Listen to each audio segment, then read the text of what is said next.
Good afternoon. This is the Petersfield School in Hampshire presenting for BBC School Report. My name is Justine and I will be your presenter today. My name is Harry. Good afternoon. Today's headlines are: how long do teenagers really spend on their phones? a student's perspective of a trip to the Somme. What is DOV and why do people do it? Statistics show that teens aren't being honest about cyberbullying. What is BYOD and how will it affect our learning? And finally, we will introduce you to a marvellous evening of maths, dance and music.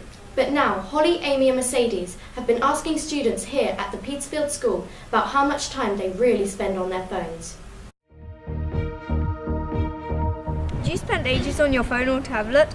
Is your device taking over your social life? Well, we're going to tell you how much our generation spends on their tablets and phones. So how long on average do you spend on your phone/tablet? Probably about 4 to 6 hours a day. When did you get your first own device? I was probably about 9. How many devices do you own at this precise moment? 2. What else do you use your devices for, like games, homework?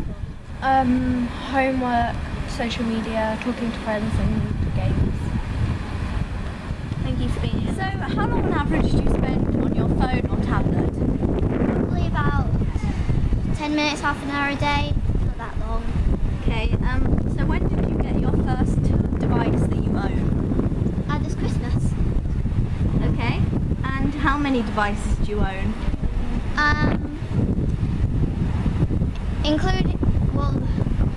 Three including something that my mum lets me use, but generally just one. And what do you use your devices for? Emergencies and just fun. Okay, and do you think that your phone or tablet or computer helps with your homework or just gets in the way of it?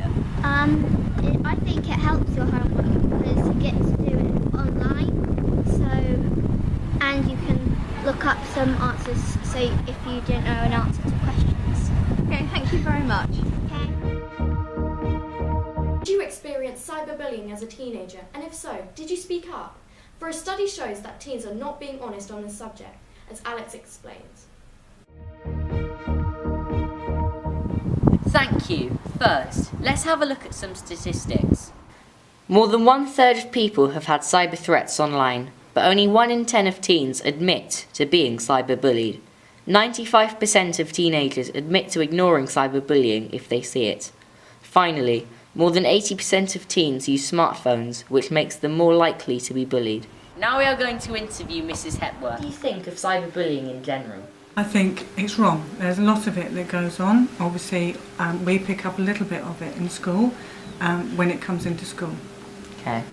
Do you think that teachers, when they receive the cyberbullying, do you think they have sufficient training and time to be able to deal with it?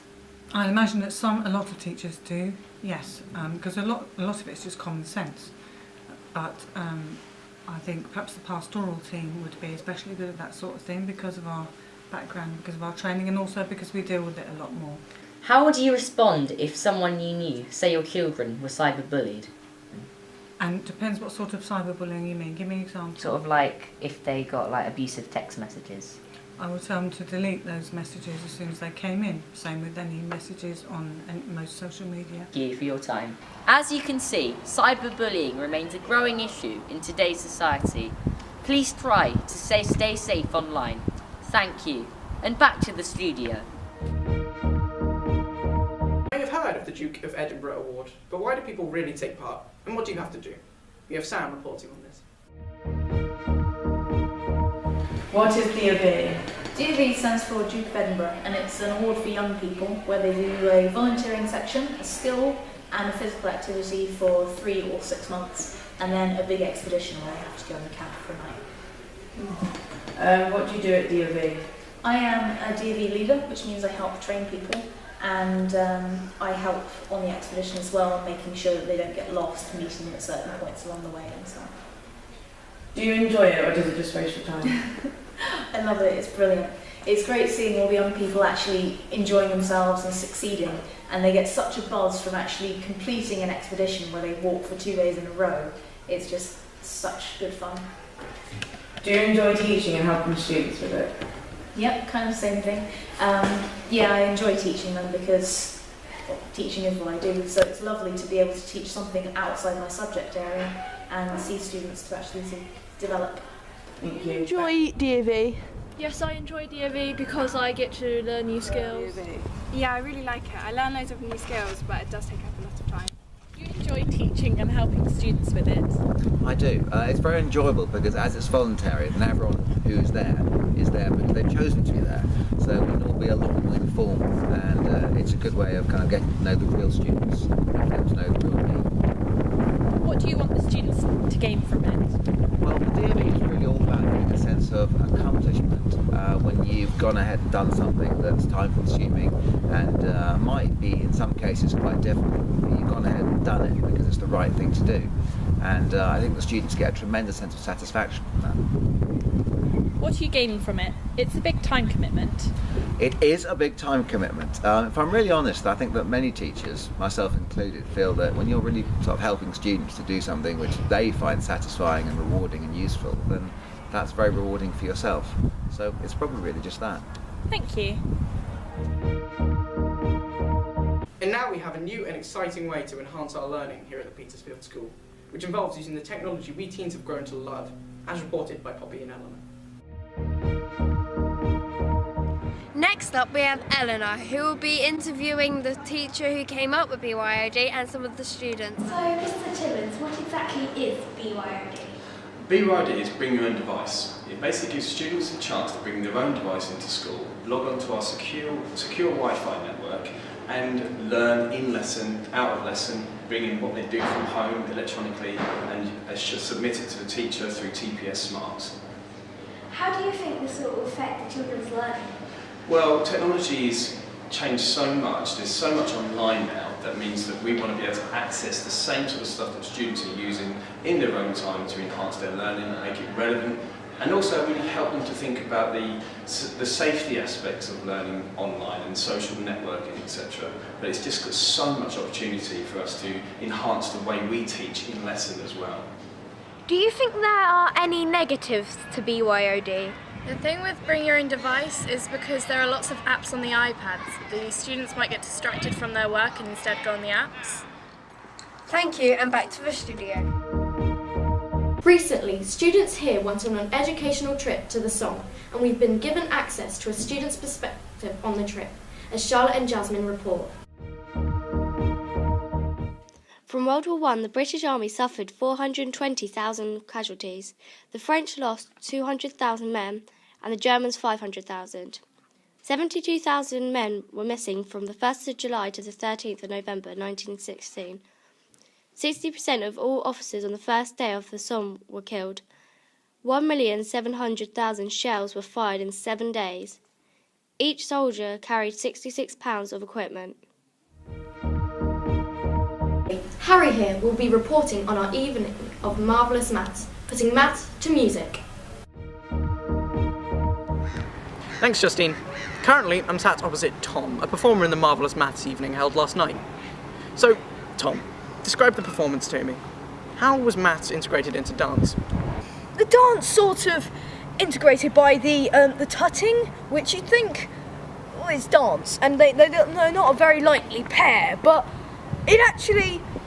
it worked quite well because you can make shapes with yourself. You can make volume and everything else, but it's quite interesting with how it kind of rolls together into dance from maths. So how did you enjoy the performance? What were the best bits for you and the others? Oh, I love the performance, mainly because I like entertaining people, but in like an interesting way. And with maths, you can kind of, they're like, oh, you're logical. But and in dance, they're really quite impressed. So if you mix them both together, you get quite a good result, really. So now that it's all finished, what did you learn from the whole experience? I learned kind of that you can mix two subjects that you wouldn't really expect to go together. I mean, dance, which is big, extravagant, sort of lively, and maths, which is sort of like numbers and just like but they can really mix together quite well if done in the right way. So, I don't... Fantastic. Thank you for being here, Tom. Welcome back. Currently, I'm opposite Miss Colenso, Head of Maths, who organised this event.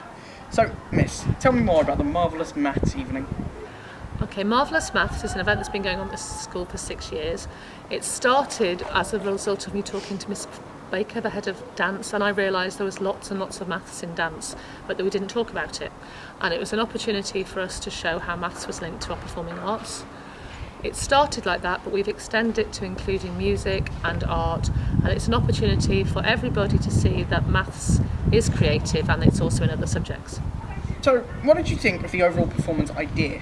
How did you enjoy the real thing? Performance idea is great because actually everyone loves doing their dance. Loads and loads of people want to come and dance and have the opportunity to show it to their parents. What it gives us an opportunity to do is also then extend it to the maths area so that people can also show their parents the maths they've been doing in a kind of performance way. So we do lots of activities involving people, and that was really, really good. And there was a real buzz and a real liveliness last night. It was really good. So how do you think the students enjoyed it themselves? Well, I can only judge it by the kind of noise they were making. They loved the dance, they liked showing their art off, they liked the music, and there was just lots and lots of people helping each other, showing people the stuff they'd done, trying to challenge their friends with their magic they'd been doing. It was good. Thank you for being here. That'll be all for the afternoon news. We'll be back later, but until then, good afternoon and goodbye.